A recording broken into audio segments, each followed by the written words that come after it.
Tomorrow is the centenary of Australia and New Zealand troops landing under fire at Gallipoli. It was then an violent campaign which followed that the ANZAC tradition was forged. The First World War helped define us as a people and as a nation. During the ANZAC Centenary, we remember the original ANZACs who served at Gallipoli and the Western Front, and commemorate more than a century of service by Australian servicemen and women. This commitment has helped shape our country. Their personal histories have affected the lives of many who live and work in Banyule today. A special part of today's ceremony is issuing you with a replica of the Gallipoli medallion presented to Gallipoli veterans in 1957. I'm sure you will, like me, you will keep and treasure this medallion given to such an historical year. Within a matter of hours, we pass that moment in time when 100 years ago, thousands of young ANZACs made their way off the boats under a breaking Gallipoli dawn. That moment, and the many terrible ones to follow, are woven into our national identity, because they were soon to reveal the countless acts of courage, sacrifice, mateship, and heartbreak. Today, here at Petrie Park, in the home of the Montmorency Eltham RSL, we remember them. The thousands of young men who lost their lives, and it was a terrible loss.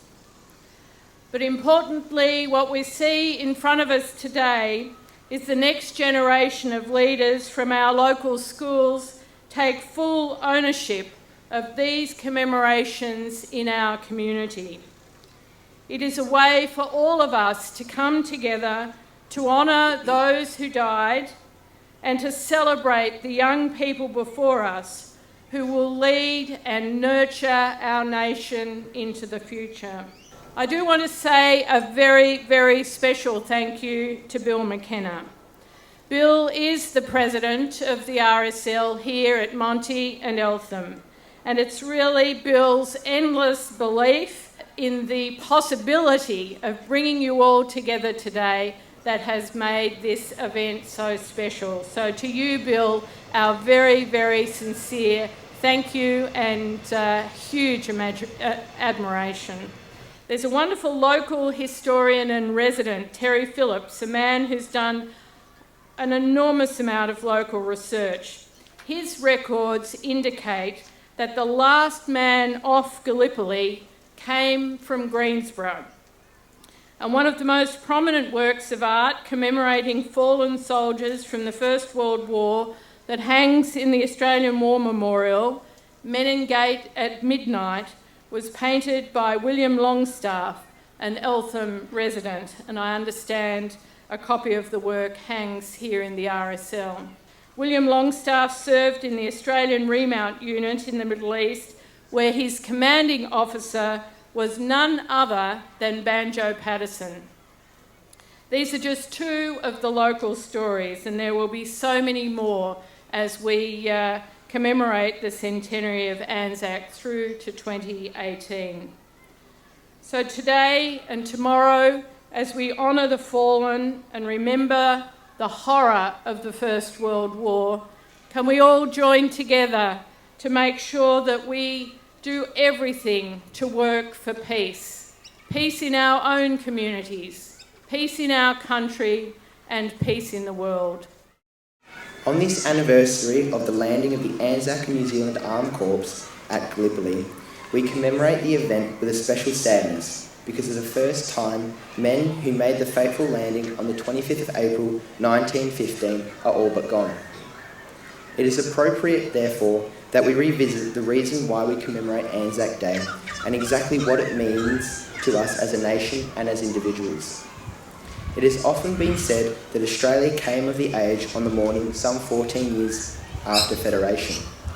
That may be true, and perhaps that is why we hold the day in such high regards in our nation's national calendar.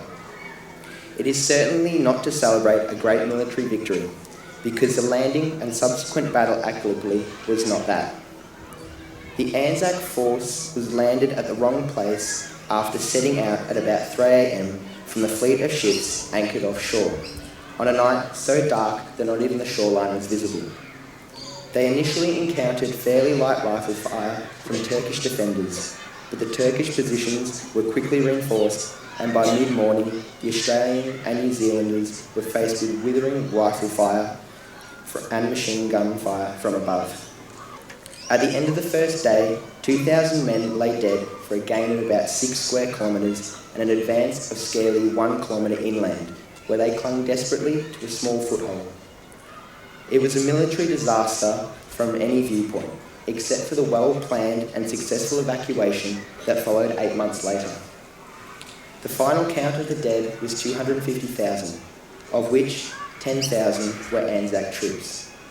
But of course, it's not just Gallipoli that we remember on the day, nor is it even the First World War. This is a day set aside for us to collectively give thanks to all those men and women who have put their lives at risk and in many cases paid the supreme price. We also acknowledge the losses and sacrifices of their families. These men and women did not start the wars in which they were involved. That was the responsibility of the government of the day, and our government is the agent of the people of Australia. The sailors, soldiers and airmen and women, therefore, were fighting on behalf of all people of Australia.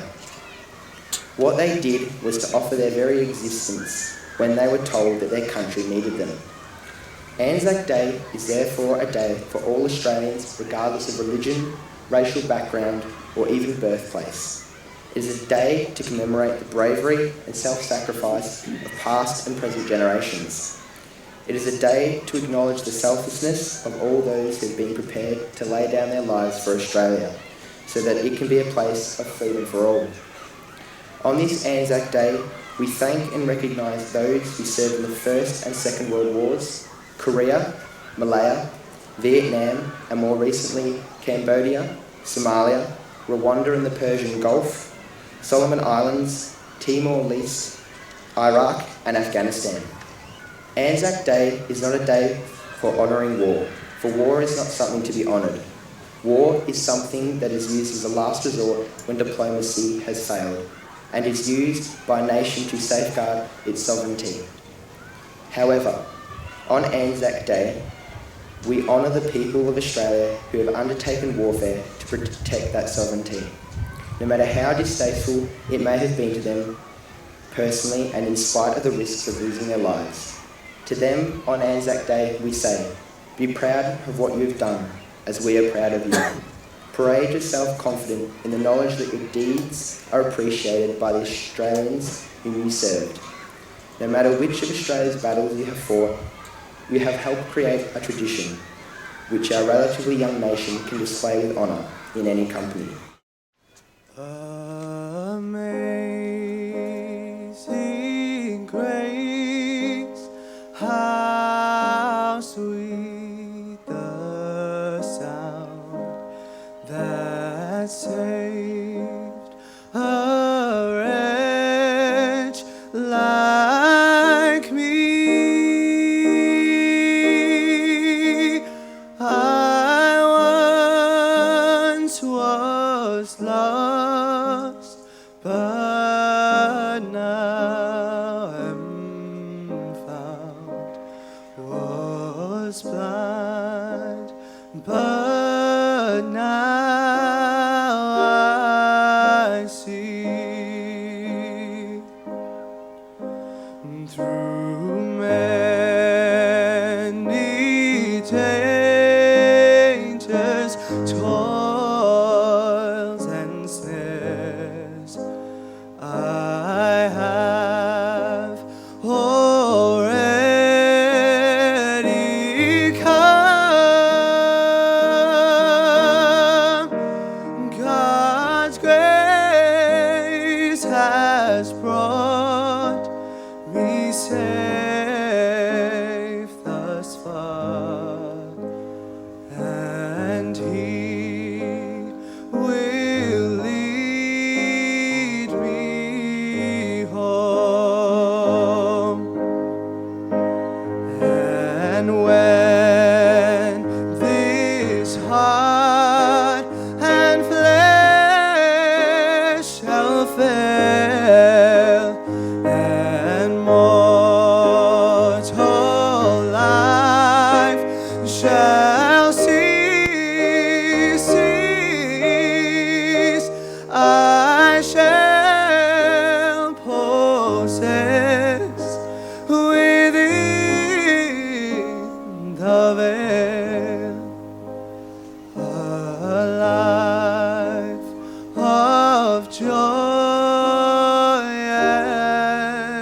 Our guest speaker for today's ceremony is Captain Matthew Cooper, who enlisted in the Australian Regular Army on the 13th of June 1989, serving with the Royal Australian Corps of Signals and qualifying as a radio operator. Captain Cooper has completed numerous single corps and special forces postings, with the majority within 2nd Commando Regiment.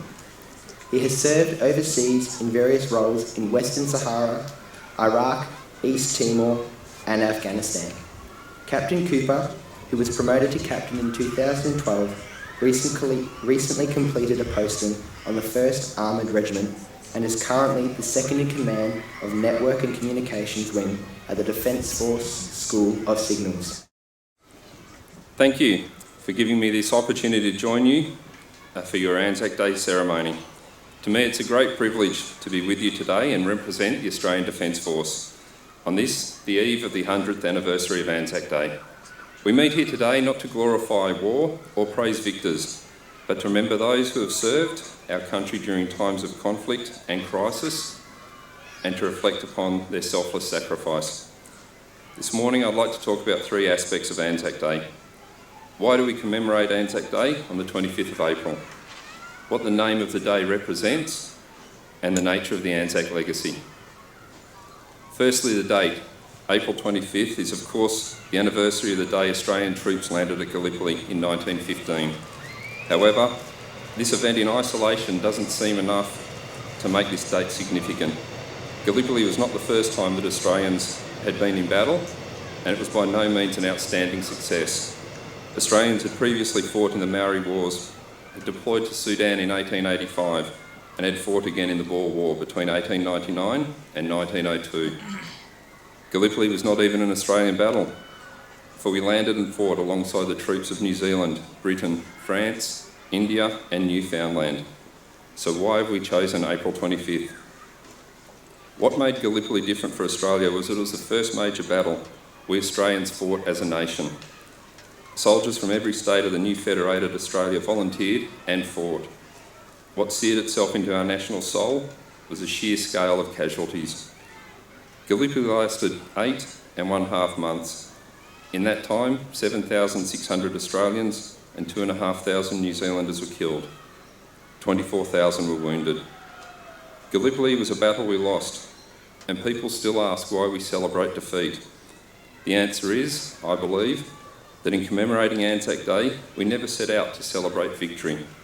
Had we wanted to, we had plenty of other opportunities in our military heritage. After Gallipoli, Australians won many famous battles in France, Flanders, Palestine, in the Great War, and in North Africa, the Middle East, the Southwest Pacific, in the air and at sea in subsequent wars. This is not to mention Korea, Malaya, Borneo, Vietnam, and more recently in Somalia, Iraq and Afghanistan, in which Australians fought with distinction. But to return to my point, April 25th is not about military victory. As a people, we chose a day when loss of war first scarred the conscience of a young nation.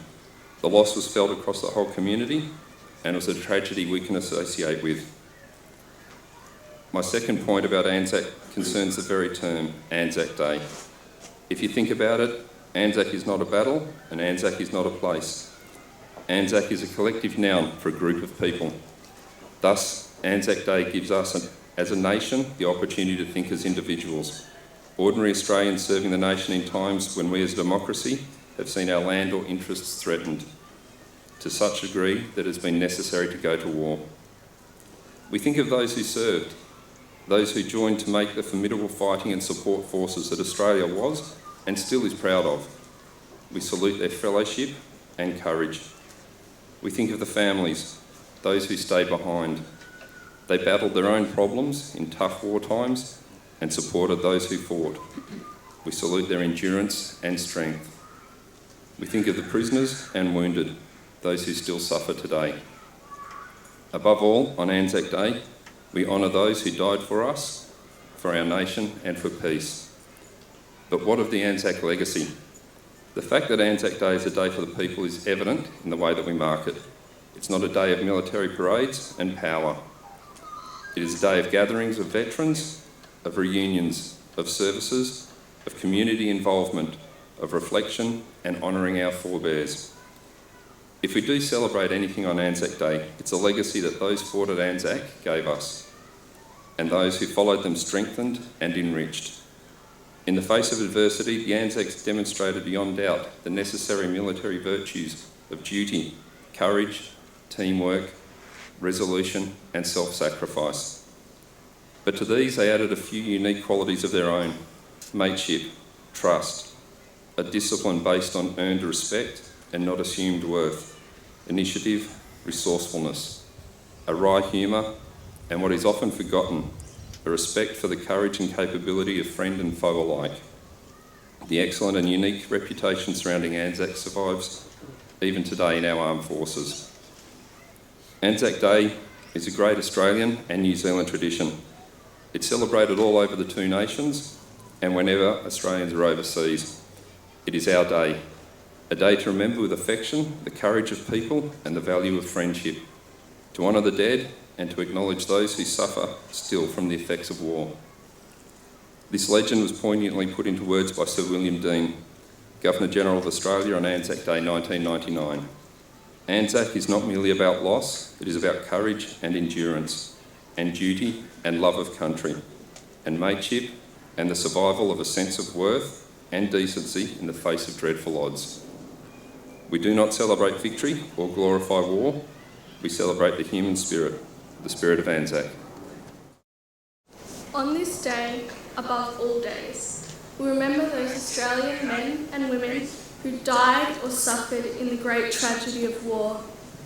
On the morning of April 25th, 1915, Australian and New Zealand troops landed under fire at Gallipoli, and it was then and in the violent campaign which followed that the Anzac tradition was forged.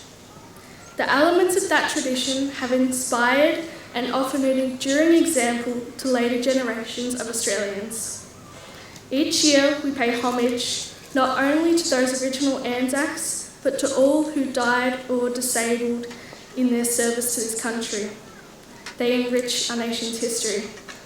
Their hope was for the freedom of mankind, and we remember with pride their courage, their compassion, and their comradeship. They served on land and sea and in the air in many places throughout the world. Not only do we honour the memory of those Australians who have fallen in battle, we share the sorrow of those who have mourned them and of all who have been the victims of armed conflict. On this day, we remember with sympathy those Australians who have suffered as prisoners of war and those who, because of war, have had their lives shortened or handicapped. We recall staunch friends and allies, and especially those of the first Anzac Day. May we and our successors prove worthy of their sacrifice.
First World War has helped define us as a people and as a nation. During the ANZAC Centenary, we will remember not only the original Anzacs who served at Gallipoli and the Western Front, but commemorate more than a century of service by Australian servicemen and women. The Banyule City Council, in conjunction with the 5 RSLs in the electorate of Jagajaga, have been working with local schools to develop an ANZAC ceremony that will highlight, celebrate, commemorate and educate secondary school children across the municipalities of Banyule and Nillumbik about the First World War. A special part of the ceremony is to issue each participant here today with a replica of the Gallipoli medallion presented to the Gallipoli veterans in 1957. This will be a take-home momentum for the day and inspire more shared learnings and stories in the future. Thank you very much, James, and thanks everyone for attending this very, very special occasion. I'd also like to acknowledge Jenny Macklin, the local member, federal member, Vicky Ward, the state member for Eltham, and Helen Coleman, the Mayor of Nillumbik, the Deputy Mayor Jenny Mulholland, and fellow councillor Steve Briffer, who this is his ward, and what a wonderful job you've done here, Steve, and Mark Di Pasquale. To Bill McKenna and the Montmorency Eltham RSL, thank you very, very much for hosting this occasion. To Simon McMillan, the CEO, and his staff, in particular Alison Beckwith and the community program staff for basically putting all this effort together. They've worked tirelessly, they've been running around quite a lot. To the parks and gardens, all our parks and gardens, in particular around the cenotaphs, have all had a spruce up for this for tomorrow and the leading up to that. I'd like to extend my appreciation to them. I drove past 3 the other day. I wasn't checking up on them, and they're all hard at work making sure they're all perfect. The Heidelberg Rosanna Rotary Club for putting on the sausage sizzle, the Heidelberg Brass Band, thank you very much for your great work. And I have to say, apart from thanking all the principals for allowing the students to come here today, I'd like to acknowledge the Bundoora Secondary College, the Catholic Ladies College, Alston College, Ivanhoe Girls Grammar, Loyola College and Montmorency Secondary College. Your performance up here today and the cadets down there have absolutely been breathtaking. I'd like to really show my appreciation for all the students' involvement today and thank you very, very much.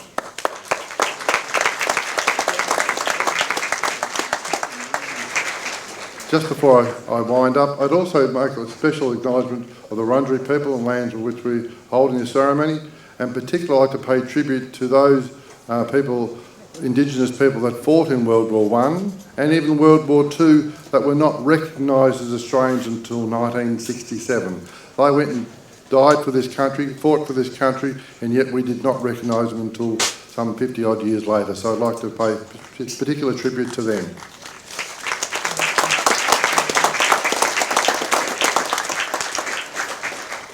Thank you very much for all your attendance, and we'll let the medallions be handed out.